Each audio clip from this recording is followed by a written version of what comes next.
Please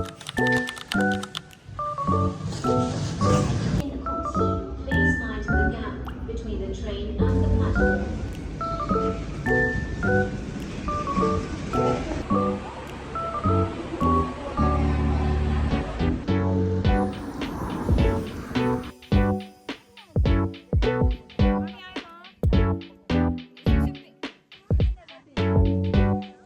Tapos ito, yung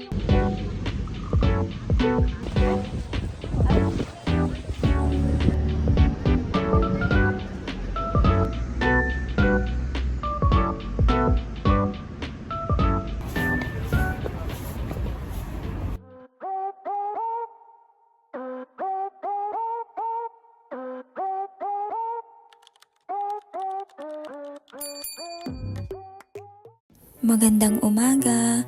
Maaga akong gumising ngayon dahil magkikita-kita kami ng mga kasama ko para magpunta sa place kung saan kami magka-camping. Pasko nga pala ngayong araw na to at day off namin ng 2 araw.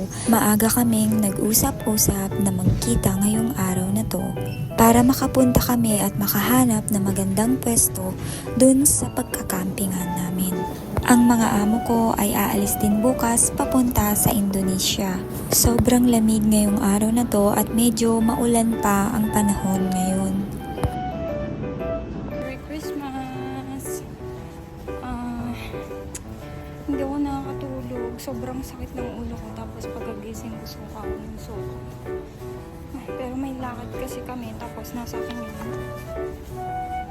upuan. Bago kasi ito, kabibili lang. So pag hindi ako pumunta, masasayang hindi magagamit. Doon na lang ako magpapahinga sa camping. Wrong timing yung migraine ko. Merry Christmas, guys! Itong mga oras na to ay masama ang pakiramdam ko pero maaga pa rin akong gumising. Inatake kasi ako ng matinding migraine maghapon at hindi rin ako nakatulog ng tamang.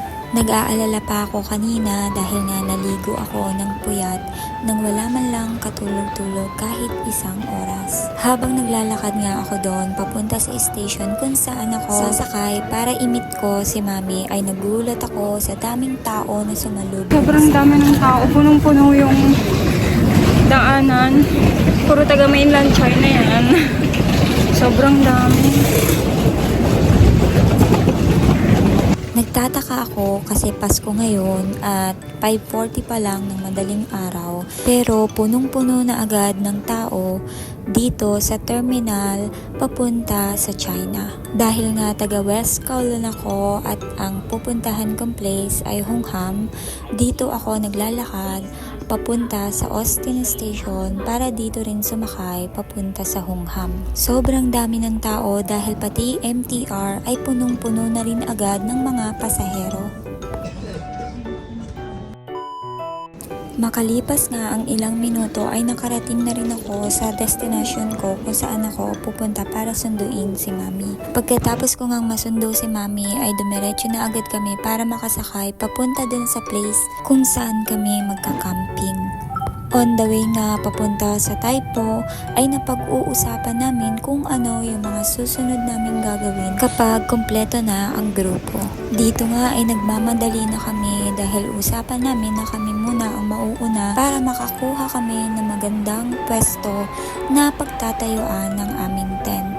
Medyo malayo yung place na pagkakampingan namin kaya planado talaga na kami yung mauuna para makuha din namin yung first trip na bus papunta doon sa lugar. Pagkadating nga namin doon sa place ay medyo naglakad pa kami para makapaghanap pa kami ng magagandang pwesto na maaari naming masharean doon sa iba naming kasama.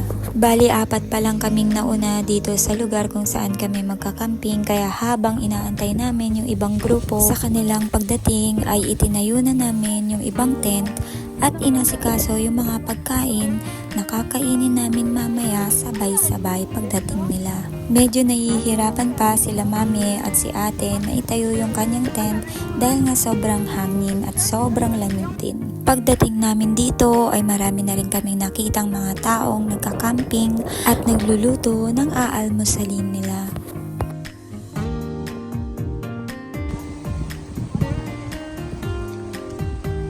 Nung natapos nga nila mami at saka ni ate yung pagtatayo ng tent niya, inasikaso ko naman yung mga upuan na gagamitin namin para mamaya. At yung ibang pagkain ay isinalansan na rin namin ni ate Nikki dun sa table na gagamitin namin. Habang nag-aantay sa mga kasama namin ay nag-usap-usap kami na maghiwa-hiwalay para hindi na makuha ng ibang tao yung pagpapwestuhan ng iba naming kasama. Habang nagliligpit nga ako ng mga gamit dito sa lamesa ay napansin ni mami na sobrang giniginaw ako. Kaya binigyan niya ako ng isang leggings pandoble dito sa suot-suot kong pambaba. Nung mga oras nga na to ay nag-aantay pa rin kami sa iba naming mga kasama. Kaya nagplano muna kami sa kung anong mga iba pa namin gagawin habang nag-aantay pa rin sa kanila. Yung iba kasi namin mga kasama ay malalayo ang bahay. Sobrang aga kasi ng usapan namin kaya yung iba nahihirapan pang sumakay. Dahil sa tindi ng lamig ay nagtanong ako kay mami kung pwede ba akong uminom muna ng kape. Hindi ko kasi alam kung paano bubuksan yung lutuan namin pero may dala-dala naman akong isang maliit na thermos na may timplado ng kape. Hindi ko kasi sigurado kung magkakasya sa aming apat kaya nagsabi ako kay mami. Mahina ang resistensya ng katawan ko pagdating sa lamig. Kaya kong tiisin ang sobrang init pero ang lamig ay hindi ko kaya dahil nga meron akong binat sa panganganak. Makalipas nga siguro ang mga 20 minutes ay dumating na yung mga kasama namin. Isa-isa na naming inasikaso ang pagtatayo nung iba pang mga tent na gagamitin namin sa pagkakamping. Medyo naglolokohan pa kami ng mga oras na to dahil nga sobrang excited naming lahat.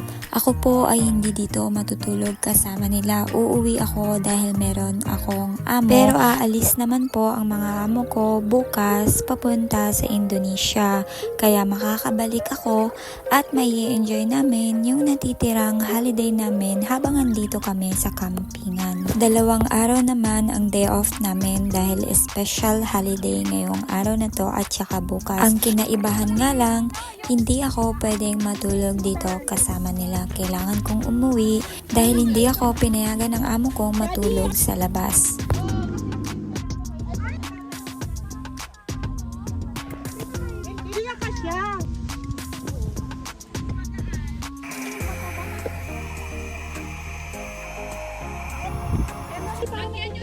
Pagkatapos nga naming matapos lahat ng mga kailangan namin dito sa campingan ay tinesting ko naman agad-agad yung tent na tinayo ni mami at saka ni itay. Dahil nga hindi ako dito makakatulog ay kahit papaano tinry ko din naman para ma-experience ko.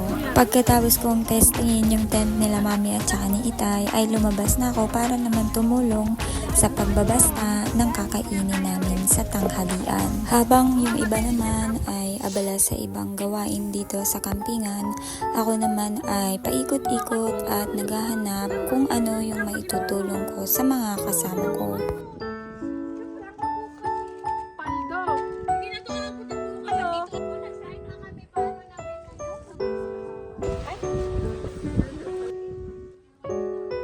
Dahil sa sobrang lamig ay inaya ko si ate na mag-toilet kaming dalawa at eto nga binidyo ko yung ibang mga tao na nauna nang mag-overnight dito. Sobrang lamig.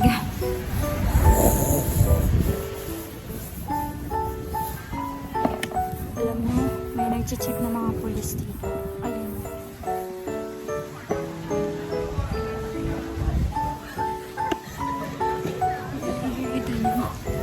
Yung tatlong naglalakad na yun. Pulis yun.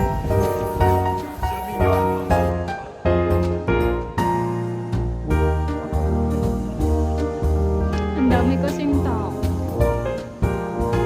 Medyo madami kasi yung tao, siguro nagro-ronda sila para for emergency. Yung mga ganong sitwasyon na. Pagbalik namin galing sa toilet ay nakabasta na yung ibang kakainin namin para sa lunch. Bali ang lunch pala namin ay barbecue, manok, corn, prutas, salad at saka biko. Habang lumilipas yung oras ay padagdag ng padagdag yung mga taong dumadating para mag-camping dito. Pagkatapos namin kumain ng tanghalian ay nagsimula na kami mag-celebrate at mag-enjoy ng Pasko dito sa campingan.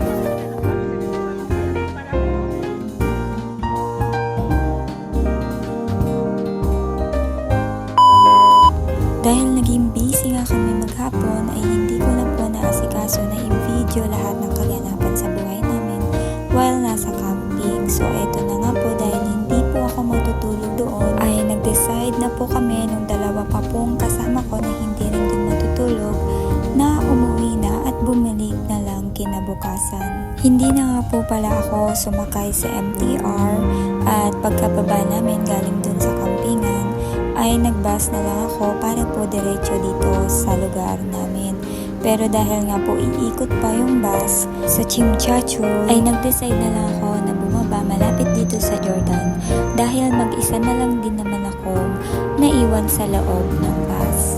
Yung bus pala na sinakyan ko ay dediretso na yun doon sa ilalim ng building namin. Pero dahil nga gusto ko pang maglakad ng konti dahil medyo maaga kaming umalis, ay nag-decide ako na bumaba para maglakad papauwi sa bahay. Eto naman ding binabaan ko ay malapit na rin naman sa amin. At ito nga palang kinakatayuan ko ngayon. Tinatawag nila itong night market dito sa Jordan. Medyo malungkot ako kasi nga hindi ako pinapayagan ng amo kong matulog sa campingan. Never ko pang na-experience yung maganon, kaya parang medyo na-disappoint ako. Pero okay lang kasi babalik naman ako. Okay naman. Bumaba ako ng bus kasi gusto ko maglakad. Pero malapit lang naman sa akin. Kasi yung bus iikot pa sa kabila eh. Kaya bumaba na lang ako dito sa may Jordan. Tsaka ako siya nilakad papunta sa West Kowloon.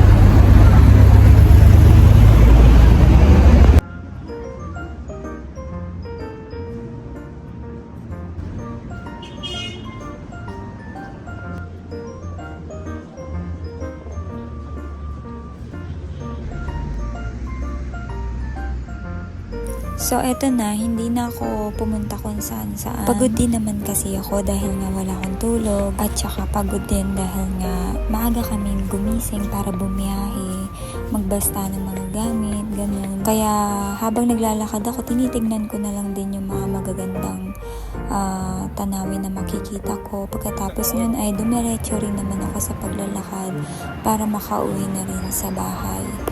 What I love here in Hong Kong is yung safe ka kahit na mag-isa ka lang na naglalakad sa kalsada. 12 years na ako nagtatrabaho dito sa Hong Kong at sa 12 years na yon madalas talaga naglalakad ako mag-isa sa kalsada. Minsan pa nga inaabot talaga ako ng hating gabi, pero syempre kasama ko din naman yung mga amo ko. Kaya lang dito kasi hindi mo mafe-feel yung takot sa sarili mo na baka may mangyari sa'yo masama. Kasi iba talaga yung protection na meron yung Hong Kong sa mga tao dito. Andito na ako sa mall kung saan pumapagitan sa building namin. So paglabas ko dito ay maglalakad na ako dun sa maliit na park na papunta na sa bahay. Pagdating ko, hindi ko na siya ma-film kasi nga andun yung mga amo ko. na lang ako sa building. Pero aalis naman sila bukas.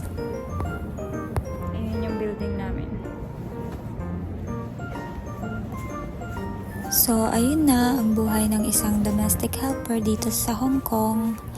Nagde-day off, pero uuwi pa rin sa mga amo.